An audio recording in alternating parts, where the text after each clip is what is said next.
नमस्कार साथियों। तो आज है 22 मार्च 2026। दोस्तों, बात करेंगे इस वीडियो में कुछ इंपॉर्टेंट कंपनी की शेयर्स के ऊपर, कुछ इंपॉर्टेंट अपडेट्स या कुछ इंपॉर्टेंट न्यूज़ है। तो चलिए एक करके कवर करते हैं। तो सबसे पहले हम बात करेंगे एक स्मॉल कैप कंपनी बट काफ़ी तगड़ा कंपनी है, V2 retail limited. Retail sector की कंपनी जैसे कि डीमार्ट है। अच्छा, V2 रिटेल की शेयर लास्ट डे क्लोजिंग दिया थोड़ा बहुत पॉजिटिव में। अच्छा, यहाँ पे जो मेन खबर है, कंपनी स्टॉक स्प्लिट का अनाउंसमेंट किया था, याद होगा आपको, 1:10 रेशियो में। तो स्टॉक स्प्लिट के अनाउंसमेंट तो कर गया था। उसके बाद इसका एक्स डेट कंपनी फिक्स किया 25 मार्च 2026 को, यानी एज पर एक्स डेट या रिकॉर्ड डेट आपके हाथ में सिर्फ 2 दिन बचा है।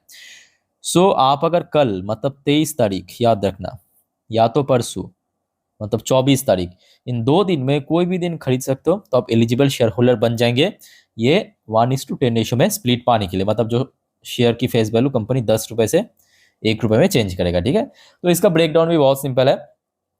मान लीजिए कि कोई निवेशक के पास V2 रिटेल की just a single quantity share है, तो आप अगर एलिजिबल शेयर होल्डर है तो ये क्वांटिटी वाइज 10 गुना हो जाएगा। मतलब आपके पास अगर 5 है तो वो 50 हो जाएगा, अगर किसी के पास 8 है 80 हो जाएगा, किसी के पास अगर 20 है तो 200 हो जाएगा। इसी रेशियो में आपको मिलेगा। ठीक है, बाकी देखिए, छोटे कंपनी होने के कारण रिस्की फैक्टर तो है, बट ये मैं कहूंगा अदर्स जितने भी स्मॉल कैप शेयर है उससे थोड़ा कम रिस्की है। अच्छा, 1 साल पे देखिए शेयर ने 12-13% की रिटर्न दिया, और रिसेंटली जो डाउनफॉल हुआ है मार्केट में जनवरी के बाद से शेयर में थोड़ा बहुत गिरावट हुआ है, बट बहुत ज़्यादा अभी ऐसा नहीं है कि शेयर बहुत नीचे है। और पुराना लिस्टेड कंपनी है, तो उस हिसाब से आप देख सकते हो 5 साल पे भी कंपनी बहुत अच्छा रिटर्न दिया, मतलब काफ़ी कंसिस्टेंट रिटर्न दिया है 1400% के ऊपर, मतलब पैसा 15 गुना के ऊपर करके दिया है। इवन कंपनी की लास्ट क्वार्टर भी बहुत अच्छा था। तो जिस वजह से आपको मैं कह रहा हूँ कि देखिए, स्मॉल कैप शेयर है जरूर है, बट बाकी स्मॉल कैप शेयर से थोड़ा सा कह सकते हो कि बेटर है। ठीक है, जैसे कि कंपनी की लास्ट क्वार्टर में मार्जिन इंक्रीज हुआ था, कंपनी की इनकम इंक्रीज हुआ था, प्रॉफिट ग्रोथ रखा बहुत ज़बरदस्त, या अर्निंग पर शेयर भी काफ़ी इंक्रीज हुआ है। ठीक है, सो दोस्तों कल इसके ऊपर नजर रखना, और 2 दिन याद रखना, 23 तारीख 24 तारीख आपके हाथ में है। अगर आपने खरीदा तो अब एलिजिबल बन जाएंगे स्प्लिट पाने के लिए। अच्छा, नेक्स्ट आ जाइए एक और कंपनी, बट बुरा लगता है, मतलब एक टाइम पे कंपनी इतना तगड़ा रिटर्न देता था, जो पुराने निवेशक उनको पता होगा। ये देखिए, लॉकडाउन के कुछ साल पहले ही बाजार में लिस्ट हुआ था, ऐसा नहीं कि बहुत पुराने। मैं आपको एक बार दिखाना चाहता हूँ, उसके बाद अब एग्जैक्टली न्यूज़ पे चलेंगे। लॉकडाउन हुआ था 2020 में, तो ये बाजार में लिस्ट हुआ था 2016 में, 16 की नवंबर, मतलब उसको अगर हम हटाए तो 17, 18, 19, 20। तो लॉकडाउन के 3 साल पहले बाजार में लिस्ट हुआ था। तो आप देख सकते हो, मतलब शेयर ने बहुत ही कंसिस्टेंसी मेंटेन करते हुए 2025 की मतलब लास्ट ईयर शुरू में तक तो चल गया था। उसके बाद देखिए बहुत सारे की फैक्टर्स है, जैसे कि अ, एक तो आपके ये टैरिफ ट्रेड डील, इस सब के चक्कर में ऊपर से 2025 में हमने देखा जो गर्मी है, मतलब समर है, उतना ज़्यादा नहीं था, जिस वजह से डिमांड काफ़ी कम पड़ा। और एक और फैक्टर है आपकी, जो रिलायंस की कैंपा लॉन्च किया 2024 में, तो कंपटीशन काफ़ी बढ़ चुका है, मार्केट शेयर थोड़ा गिरा है। सो दैट्स वाई शेयर अभी गिरते गिरते अपना 52 लो पे पहुंच चुका है। अच्छा, सडनली ये खबर मिला है, वरुण बेवरेज ने अब यहाँ पे चुप नहीं है। वरुण बेवरेज भी अपना बिजनेस को, व्यापार को और ज़्यादा फैलाने की कोशिश कर रहा है, और ज़्यादा एक्सपेंशन कर रहा है। ठीक है, सो एक साउथ अफ्रीकन कंपनी है, डेयरी कंपनी, मतलब दूध बेचने वाली कंपनी, इसका नाम है क्रिकले डेयरी। क्रिकले डेयरी में 100% स्टेक पिक कर लिया, मतलब टोटली आप कह सकते हो कि खरीद लिया। और साउथ अफ्रीका दोस्तों, बहुत कम लोगों को जानकारी है कि बहुत बड़ा मार्केट है। भारत की तरह साउथ अफ्रीका भी काफ़ी कह सकते हो कि पॉपुलेशन वाइज, ठीक है, काफ़ी मतलब ज़्यादा पॉपुलेशन डेंसिटी है वहाँ पे। सो ये कहीं ना कहीं कंपनी के लिए भी काफ़ी बेनिफिशियल रहेगा। अब प्रॉब्लम यहाँ पे है कि मार्केट की सेंटिमेंट जियोपॉलिटिक्स की वजह से पिछले 1 महीने से या 2-3 हफ्तों से लगातार ड्रॉप हो रहा है, और वीवीएल की शेयर भी उसी चक्कर में लगभग 12 से 13% स्लिप कर गया। अदरवाइज ये वॉर जब से शुरू हुआ उसके पहले तो शेयर 450 460 के आसपास ठीक ही लग रहा था, स्टेबल वगैरह लग रहा था। ठीक है, और तो इमीडिएटली मैं कहूँगा जहाँ पे शेयर स्टेबल था, यानी 450 से लेके 460, इमीडिएटली अगर रिकवर किया तो यहाँ पे बनेगा सबसे पहला रेजिस्टेंस, उसके बाद 500 की जोन।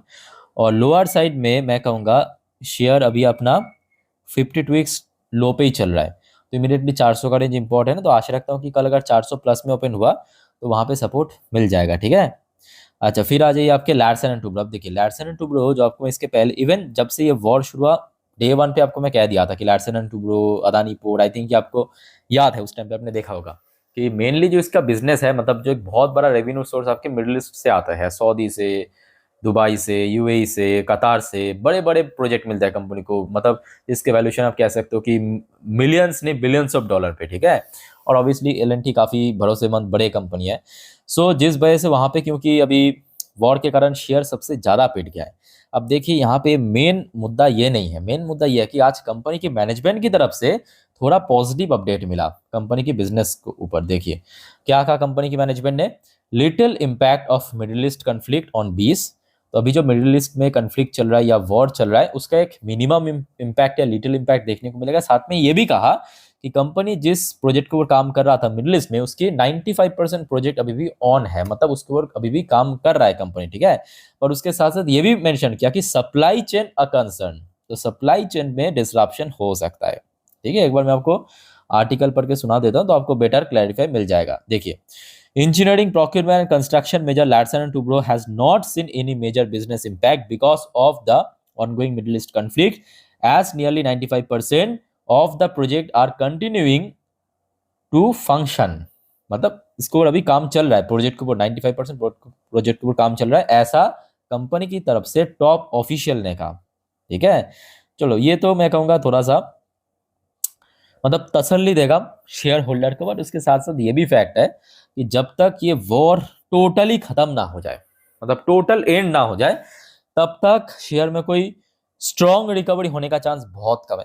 हो सकता है कि थोड़ा बहुत रिकवरी हो जाए, ठीक है, बट हाँ ये मैं कहूँगा ये जो शेयर में सिर्फ 3 हफ्तों में 22-23% की गिरावट हुआ, ये मैं कहूँगा लॉन्ग टर्म इन्वेस्टर्स के लिए एक जबरदस्त अपॉर्चुनिटी है, लॉन्ग टर्म इन्वेस्टर्स के लिए। बाकी समझदार के लिए इशारा काफी है। अच्छा, उसके बाद आ जाइए आपके फोर्स मोटर। फोर्स मोटर के साथ साथ गॉडफ्रे फिलिप। अच्छा, ये दो कंपनी की शेयर होल्डर के लिए भी एक जबरदस्त खबर है। ये आज की खबर है, यहाँ पे आप देख सकते हो 22 मार्च की खबर है। एक्सचेंज की तरफ से इन्फॉर्म किया है, फोर्स मोटर और गॉडफ्रे फिलिप, ये दो कंपनी की शेयर जो है 1 अप्रैल से एफएनओ सेगमेंट ज्वाइन करेगा। तो मतलब आप में से कोई अगर ट्रेडर्स हैं तो आपको बेटर पता चलेगा कि आप चाहे तो 1 अप्रैल के बाद से फोर्स मोटर, गॉडफ्रे फिलिप्स की फ्यूचर एंड ऑप्शन ट्रेड कर सकते हो, ठीक है। तो ऑब्वियसली बात है कंपनी की अल्टीमेटली वॉल्यूम बढ़ेगा, कंपनी के लिए बेनिफिशियल रहेगा। अब लेट्स सी कल शेयर में कैसा रिएक्शन होता है। अब देखिए ऑटोमोबाइल सेक्टर में रिसेंटली काफ़ी गिरावट के कारण फोर्स मोटर भी काफ़ी नीचे आ चुका है, और उसके साथ साथ ये भी फैक्ट है कंपनी अंडररेटेड सॉलिड कंपनी है, जो आपको इसके पहले भी कहा था। फोर्स मोटर को आप देखिए, अशोक लेलैंड को देखिए, टीवीएस मोटर को देखिए, ये सब आपके underrated company but top notch perform कर रहा है, टॉप नॉच परफॉर्म। मतलब आप इसकी ये देखिए क्वार्टरली रिजल्ट देखिए तो आपको पता चल जाएगा कि किस प्रकार की परफॉर्म देने वाली कंपनी। अब इसकी भी एक बहुत बड़ी वजह ये भी है, देखिए फोर्स मोटर जो है ना, फोर्स मोटर जैसे कि पैसेंजर व्हीकल भी बनाता है, बट थोड़ा सा हेवी वेट कैटेगरी की कमर्शियल व्हीकल्स भी बनाता है, बहुत लोगों को पता नहीं है। और सबसे जो हिडन पार्ट है, कंपनी डिफेंस मतलब भारतीय सेना के लिए भी जो व्हीकल्स होता है ना वो बनाते हैं, वो थोड़ा डिफरेंट टाइप की होते हैं, ठीक है। अच्छा, गॉडफ्रे फिलिप की बात करें, ये आपके टोबैको बेस्ड प्रोडक्ट यानी सिगरेट वगैरह मैन्युफैक्चरिंग कंपनी है, मतलब प्रोड्यूस करता है। और इसलिए हमने देखा कि सरकार ने भी बहुत सारे रूल्स एंड रेगुलेशन बदलाव किया या तो बदलाव करने का प्लान किया, जिस वजह से शेयर भी बहुत नीचे आ चुका है। अप्रॉक्सीमेटली 45-46% शेयर ऑलरेडी नीचे गिर चुका है, ठीक है। मतलब जहाँ पे शेयर पहुँच गया था 3,000 के ऊपर, 3,500 के ऊपर, वहां से गिरते गिरते आज के डेट में 2,000 के आसपास पहुंच चुका है। लेट्स सी कल क्या होता है, तो इन दोनों के ऊपर नजर रखना, ठीक है, इस न्यूज के कारण, क्योंकि एफएनओ ज्वाइन करने जा रहा है 1 अप्रैल से। अच्छा, उसके बाद सर आ जाइए आईपीओस की। जीएमपी तो मोस्टली अभी इनएक्टिव है। अच्छा, हाईनेस माइक्रो इलेक्ट्रॉनिक 10.83% की प्रीमियम चल रहा है। अमीर चंद जगदीश कुमार आईपीओ 2% को प्रीमियम चल रहा है, 2-2.5% के ऊपर। पौरी का आईपीओ 1% के आसपास प्रीमियम चल रहा है। सेंट्रल माइन प्लानिंग आईपीओ जो कि कोल इंडिया की सब्सिडरी है, याद रखना, शुक्रवार से ओपन हुआ था और 2 दिन बाजार में ओपन रहेगा, सोमवार और मंगलवार। फिलहाल प्रीमियम थोड़ा सा इंक्रीज हुआ, बट बहुत अच्छा पोजीशन पे नहीं है, 1% से भी थोड़ा कम। और उसके बाद जीएसपी क्रॉप साइंस, ये भी मिलन आईपीओ, इसका भी प्रीमियम कुछ खास नहीं, 0.5% से थोड़ा ज़्यादा। इनोवेशन आईपीओ, ये भी मेलन आईपीओ है बट 18% डिस्काउंटेड रेट में चल रहा है। बाकी ऑलमोस्ट लास्ट वीक में लिस्ट हो चुका है, ठीक है। अच्छा दोस्तों, आगे बढ़ते हैं नेक्स्ट टॉपिक पे, पर उसके पहले आप सभी को रिक्वेस्ट करूंगा, अगर आपको वीडियो भी अच्छा लगा, इन्फॉर्मेटिव लगा, प्लीज दोस्तों वीडियो को लाइक करना और प्लीज चैनल को सब्सक्राइब करके जरूर रखिएगा ऐसे इन्फॉर्मेटिव वीडियो हमेशा तुरंत पाने के लिए। और दोस्तों जो नेक्स्ट वीडियो आएगा ना इस चैनल पे, मतलब 10:30 की वीडियो, उसको तो मिस मत करना। आज बहुत सारे बढ़िया बढ़िया जानकारी देना है, क्योंकि कल बाजार के लिए इंपॉर्टेंट और मोस्ट इंपॉर्टेंट पार्ट, कल मार्केट किस तरह मूव कर सकता है, मतलब अगर मार्केट में गिरावट होता है कहां पे सपोर्ट मिलेगा, निफ्टी बैंक निफ्टी अगर मान लीजिए कि रिकवर करता है कहां पर रेजिस्टेंस मिलेगा, सब कुछ हम डिटेल में इस वीडियो में चर्चाएं करेंगे। तो मिस मत करना, एकदम फ्री ऑफ कॉस्ट है, सारे वीडियो फ्री है, कोई पैसा नहीं लगता। फटाफट चैनल को सब्सक्राइब प्लीज कर लीजिए, ओके। अच्छा, एचएल के ऊपर एक शानदार अपडेट है। अपडेट क्या है, देखिए एचएल बहुत सारे प्रोजेक्ट के ऊपर काम कर रहा है, उनमें से एक है आपके तेजस मार्क 2, ठीक है, ये सबको पता है। अच्छा, कंपनी ने क्या किया, ये सबसे पहले आप देखिए आज की खबर है, ऐसा नहीं कि पुराने खबर, ये देखिए डेट एंड टाइम, ये आज की खबर है। तेजस मार्क 2 पिंच वेस्ट, मतलब fuel tank to boost range, supersonic performance and endurance. देखिए जो तेजस मार्क 2 भारत की मीडियम वेट कैटेगरी की जो फाइटर जेट है, वो कंपनी बना रहा है, अभी लॉन्च नहीं किया, सुनने को आ रहा है कि बहुत जल्दी लॉन्च करेगा अप्रैल के आसपास, ठीक है, मतलब अगले महीने खत्म होने से पहले। अब उसका जो फ्यूल टैंक है ना, फ्यूल टैंक, उसको और ज्यादा बड़ा कर दिया कंपनी। क्यों बड़ा किया? ताकि और रेंज बढ़ सके, जो मतलब एक बार फुल टैंक फुल करने के बाद कितना रेंज तक जा सकते हो, तो उसको और बढ़ा दिया, ठीक है। एक बार मैं आपको पढ़ के सुना देता हूँ तो आपको बेटर समझ आएगा। देखिए, India's next generation medium wait fighter the HL Tejas Mark 2 being designed with a number of aerodynamic improvement to enhance its operational range and performance. One of the most notable innovation in the adoption of pinch waist external fuel tank, और ज्यादा इसको मतलब external fuel tank add किया है, design inspire by aerodynamic principle used to reduce drag to high speed. तो और ज्यादा आप कह सकते हो कि और ज्यादा मॉडर्न और ज्यादा एडवांस कर दिया।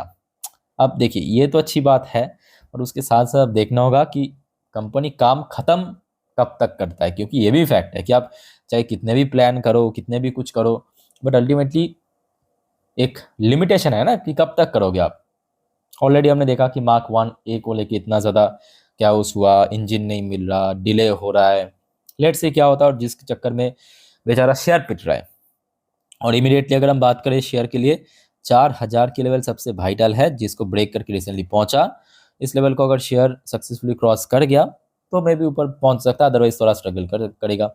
अच्छा, लास्ट एंड आखिरी कंपनी इस लिस्ट में रिलायंस इंडस्ट्री लिमिटेड। वैसे तो देखिए लास्ट डे शेयर 2% ऊपर आके क्लोजिंग दिया, और सबसे अहम बात यह है कि शेयर 1400 के आसपास काफी स्ट्रगल किया पिछले 2-3 हफ्तों में, तो उस स्ट्रगलिंग पॉइंट या रेजिस्टेंस पॉइंट को फाइनली क्रॉस करते हुए लास्ट डे ऊपर क्लोजिंग दिया। अच्छा, यहाँ पे आज की एकदम ताजा खबर है, आप देख सकते हो 22 मार्च, डेट एंड टाइम देखिए, ये आज सुबह की अपडेट है। कुछ शेयर को भारत की टॉप ब्रोकरेज ने पिक किया, सारे पे हम चर्चा नहीं करेंगे, सिर्फ रिलायंस को ही पिक करेंगे, ठीक है, देख लीजिए। अच्छा, रिलायंस पे आ जाइए, रिलायंस इंडस्ट्री नाम दिख रहा है, रिलायंस इंडस्ट्री। रिलायंस इंडस्ट्री को सबसे पहले जेफरीज ने पिक किया, साथ में बाई करने की रेटिंग 1750 की target, 26% upside potential last day closing के हिसाब से। फिर मोतीलाल ओसवाल ने इसको पिक किया, बाई करने की रेटिंग सेम टारगेट 1750, 26% अपसाइड, ठीक है। सो ये दोस्तों रिलायंस के ऊपर अपडेट था। अब देखना होगा कि देखिए, अब जो आपको मैं सेकेंड वीडियो दिन की या फर्स्ट वीडियो में अपडेट दिया था कि ईरान ने स्टेट ऑफ हॉर्मुज को फिर से ओपन करने के लिए एग्री कर लिया, ठीक है। सो अगर ऐसा होता है कि कल सुबह ऑयल प्राइस में डिक्लाइन या डाउनफॉल होता है, तो कहीं ना कहीं जितने भी ऑयल रिफाइनरी कंपनी है, रिलायंस जैसे बीपीसीएल, एचपीसीएल, आईओसी, इनको काफ़ी बेनिफिट मिलेगा। सब कुछ यहाँ पे डिपेंड करेगा ऑयल प्राइस के ऊपर, ठीक है। तो इसके ऊपर दोस्तों कुछ नया जानकारी भी है, कुछ और जानकारी मिला तो आज रात की 12 बजे की वीडियो में दे दूंगा, मिस मत करना। चैनल को सब्सक्राइब करना। इस वीडियो को वाइंड अप करता हूँ। टेक केयर, बाय बाय, जय हिंद।